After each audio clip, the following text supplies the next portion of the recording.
Kanti ithanda ukuba indida kwabaningi inkulumo yaloyo engumengameli wakuleli umnumzane uJacob Zuma nosephinda bayilunga eliqavile leqembu i-MK Umkhonto weSizwe.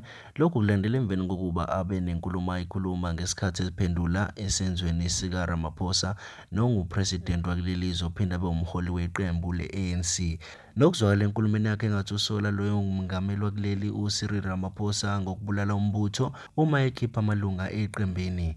Kanti besethi-ke bese ephoqeleka ukuthi basungule iqembu balole Umkhonto ukuze bakhiphe yena.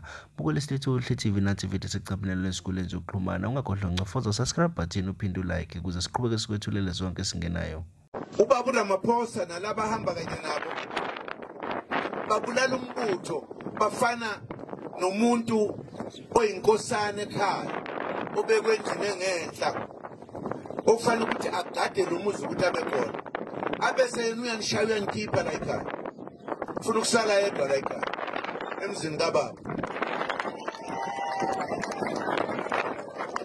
Akekho umuntu ongathi ngoba umfowethu uphuma la ekhaya likababa okungelona lakhe angakusho lokho mase zakhelela ekhaya elakithi leli.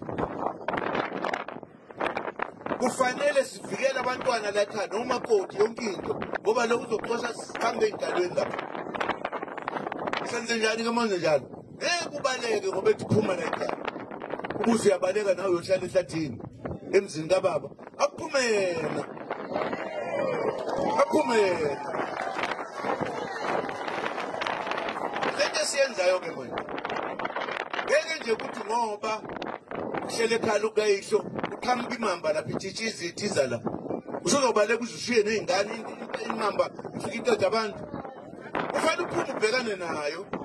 Uyishaye uma ungaphethe induku uyibambe ngezandla uyiphula intamo. Noma akulumise nifana ababili kongo.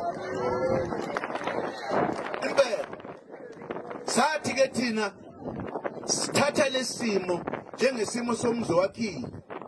Kuthi indodana leshiyo baba iyahlupha iyasikhipha la. Asiphume singene amaxhebe nasemalawini. Silola Umkhonto. Siphume soyigwaza sixoshe yona la ekhaya. Ayikho into esoyenza. Sixoshe tu